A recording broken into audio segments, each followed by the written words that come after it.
Hello there Retromaniacs, this is Andy from Retro Asylum, and today the game I'll be playing is Pac-Land on the ZX Spectrum. Now, this is based on the classic arcade game, which was based on the amazing TV show. I say amazing, I quite liked it as a kid. I don't know how good it's aged now. But out of all the 8-bit versions, this is the poorest version. The C64 version was fantastic, looked and played pretty much identical to the arcade game for 8 bits, considering. The Amstrad version, somewhere in the middle, but this version was pretty terrible. Now, things I don't like about this game for a start, okay, I can look past the monochrome graphics, but what I can't stand is that, okay, it's flip screen, but the problem is, it's the way the level design is done. Sometimes, if you're going, say, from left to right, there's a fire hydrant in the way, or there's a ghost in the way, and the ghost will obviously kill you. And apart from that, the game's not too bad. It's just that one little niggle.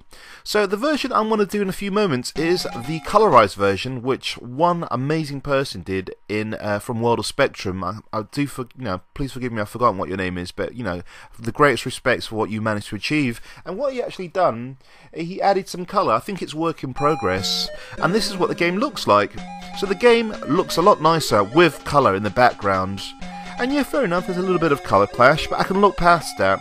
Like I said, it's still early in progress.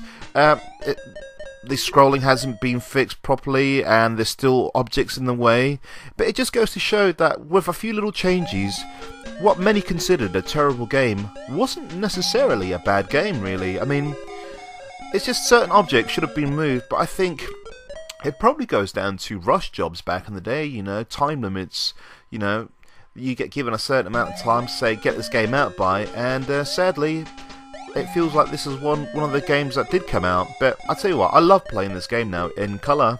I'm not any good at it. Playing it in colour doesn't make me any better, but again, big respect to one of the guys from World of Spectrum forums who done like an amazing job down there. And I've got to give a shout out to World of Spectrum. It's probably one of the best websites that I usually go on. I don't really mingle in the forum. I normally have a little spy on there or whatever, but I love some of the stuff that they do, the community down there. They're always sort of re-releasing games, making new games. It's probably my favourite, apart from the retroasylum.com site, to check out that I normally go on. I remember a few years ago when I first got connected to the internet, I discovered it, and I've been going to World of Spectrum ever since. So yeah, again, it's a nice looking game.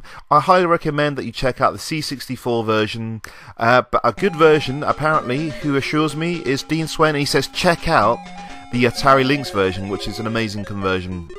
And I think the Amiga had a semi-decent version. But anyway guys, check out Retromania this Bank Holiday Monday 26, Play Nation Games in Croydon from 10 AM to 10 PM. It's completely free. Okay, don't forget to download a podcast every Friday on iTunes. See you guys next time.